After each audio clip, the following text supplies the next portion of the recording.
ठाकुर और ठाकुर का प्रसाद भी अभिन्न है, मतलब ठाकुर जी के भोग लगे हुए प्रसाद में और ठाकुर जी में अंतर नहीं होता, ऐसे शास्त्र प्रमाण देते हैं।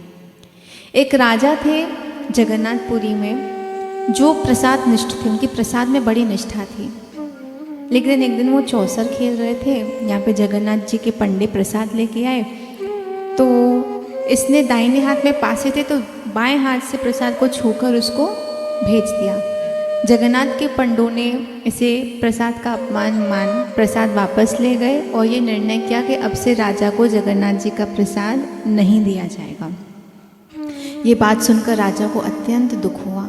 राजा ने निर्णय किया कि जिस अंग से मेरे ठाकुर जी का अपमान हुआ है मैं वो अंग को ही समाप्त कर दूंगा। अगले दिन ब्राह्मणों की सभा बुलाई, ब्राह्मणों से सलाह मशवरा किया कि जिस व्यक्ति से या जिस भले अपना ही अंग क्यों ना हो ठाकुर जी का अपमान हो जाए तो क्या करना चाहिए। ब्राह्मणों ने कहा उसको त्याग देना चाहिए। राजा ने अपना संकल्प दृढ़ किया और अपने हाथ को त्यागने का निश्चय किया। लेकिन अब हाथ कटवाएं किससे? मंत्री आया, बोला राजा आप दुखी लग रहे हैं, क्या हुआ? राजा ने कहा कि मुझे रात को एक पिशाच मेरे कमरे में आता है, झाड़ियों से अपना हाथ निकाल कर मुझे दिखा के परेशान करता है और आवाज़ें निकाल के डराता है। मंत्री ने कहा आप चिंता मत करो, मैं आज रात को आऊँगा और मैं उस राक्षस का, उस पिशाच का हाथ काट डालूँगा। आप एक कोने में छुपे रहना, आप मुझे संकेत दे देना, मैं कमरे में ही रहूँगा कहीं कोने में, मैं आके पिशाच का हाथ काट डालूँगा।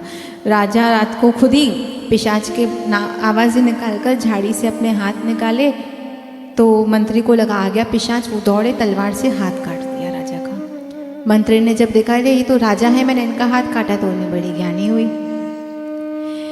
राजा ने कहा तुम्हारा इसमें कोई दोष नहीं है, मेरी इच्छा से ही मैंने ये कार्य करवाया है।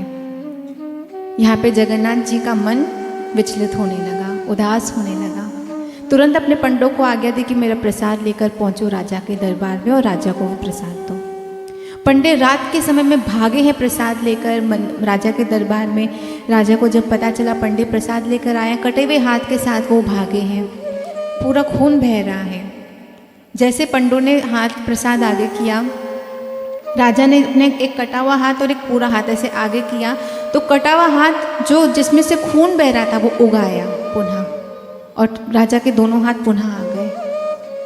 जगन्नाथ जी ने पंडों को आज्ञा दी कि वो कटा हुआ हाथ मेरे बाग में बो दो, उससे दोना का जो वृक्ष उत्पन्न होगा उससे पुत्र, उससे फल और पुष्प जो होंगे उससे मेरी पूजा अर्चना करना।